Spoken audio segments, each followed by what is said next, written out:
श्रावण सोमवार की पवित्र और पौराणिक कथा। नमस्कार दोस्तों, स्वागत है मेरे YouTube चैनल में आपका स्टोरी बाय मी मनीषा में।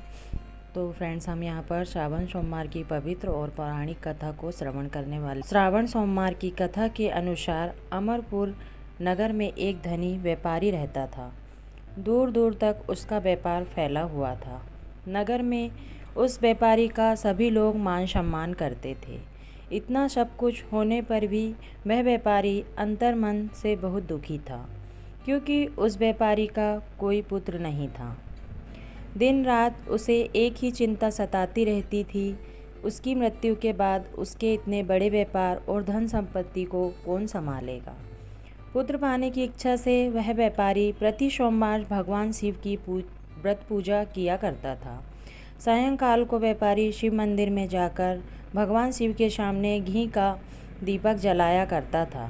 उस व्यापारी की भक्ति देखकर एक दिन पार्वती जी ने भगवान शिव से कहा, हे प्राणनाथ, वह व्यापारी आपका सच्चा भक्त है। कितने दिनों से यह सोमवार का व्रत और पूजा नियमित कर रहा है। भगवान, आप इस व्यापारी की मनोकामना अवश्य पूर्ण करें।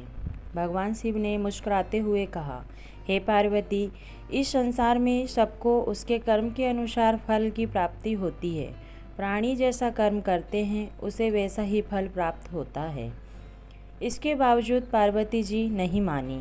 उन्होंने आग्रह करते हुए कहा, नहीं प्राणनाथ, आपको इस व्यापारी की इच्छा पूरी करनी ही पड़ेगी। यह आपका अनन्य भक्त है।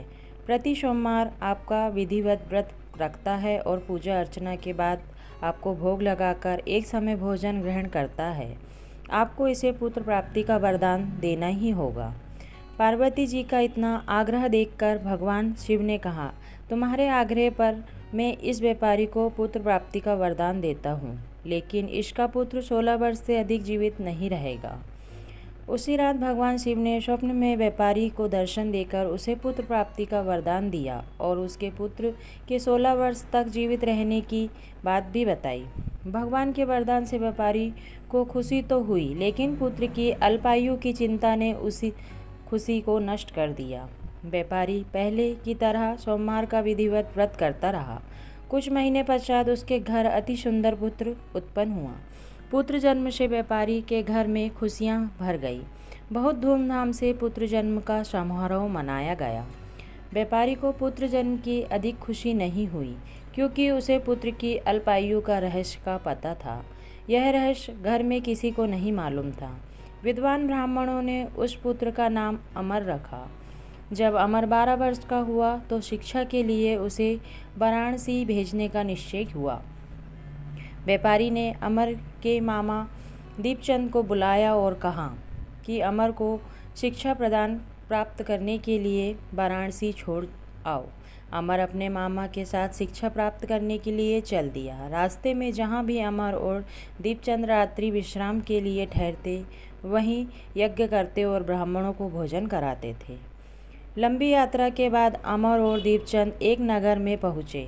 उस नगर के राजा की कन्या के विवाह की खुशी में पूरे नगर को सजाया गया था। निश्चित समय पर बारात आ गई, लेकिन वर का पिता अपने बेटे के एक आंख से काने होने के कारण बहुत चिंतित था। उसे इस बात का भय सता रहा था कि राजा को इस बात का पता चलने पर कहीं वह विवाह से इनकार न कर दे, इससे उसकी बदनामी होगी। वर के पिता ने अमर को देखा तो उसके मस्तिष्क में एक विचार आया।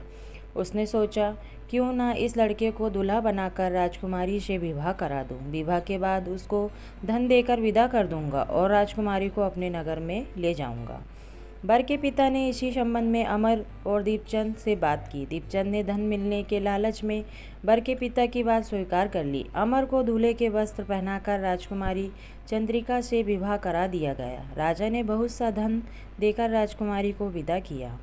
अमर जब लौट रहा था तो सच नहीं छिपा सका और उसने राजकुमारी की ओढ़नी पर लिख दिया, राजकुमारी चंद्रिका, तुम्हारा विवाह तो मेरे साथ हुआ था। मैं तो वाराणसी में शिक्षा प्राप्त करने जा रहा हूँ। अब तुम्हें जिस नवयुवक की पत्नी बनना पड़ेगा वह कान्हा है। जब राजकुमारी ने अपनी ओढ़नी पर लिखा हुआ पढ़ा तो उसने काने लड़के के साथ जाने से इनकार कर दिया। राजा ने सब बातें जानकर राजकुमारी को महल में रख लिया उधर अमर अपने मामा दीपचंद के साथ वाराणसी पहुंच गया। अमर ने गुरुकुल में पढ़ना शुरू कर दिया। जब अमर की आयु 16 वर्ष पूरी हुई तो उसने एक यज्ञ किया। यज्ञ की समाप्ति पर ब्राह्मणों को भोजन कराया और खूब अन्न वस्त्र दान दिए। रात को अमर अपने शयन कक्ष में सो गया। शिव के वरदान के अनुसार शयनावस्था में ही अमर के प्राण पखेरु उड़ गए। सूर्योदय पर मामा अमर को मृत देखकर रोने पीटने लगा। आसपास के लोग भी एकत्र होकर दुख प्रकट करने लगे। मामा ने रोने विलाप करने के स्वर समीप से गुजरते हुए भगवान शिव और पार्वती ने सुने। पार्वती जी ने भगवान से कहा, प्राणनाथ, मुझसे इनके रोने के स्वर सहन नहीं हो रहे हैं। आप इस व्यक्ति के कष्ट अवश्य दूर करें। भगवान शिव ने पार्वती के साथ अदृश्य रूप में समीप जाकर अमर को देखा तो पार्वती जी से बोले, पार्वती, यह तो उसी व्यापारी का पुत्र है। मैंने इसे 16 वर्ष की आयु का वरदान दिया था। उसकी आयु तो पूरी हो गई। पार्वती जी ने फिर भगवान शिव से निवेदन किया, हे प्राणनाथ, आप इस लड़के को जीवित करें, नहीं तो इसके माता पिता पुत्र की मृत्यु के कारण रो रो कर अपने प्राणों का त्याग कर देंगे। इस लड़के का पिता तो अपना परम भक्त है, वर्षों से सोमवार का व्रत करते हुए आपको भोग लगा रहा है। पार्वती के आग्रह करने पर भगवान शिव ने इस लड़के को जीवित होने का वरदान दिया। कुछ ही पल में वह जीवित होकर उठ बैठा।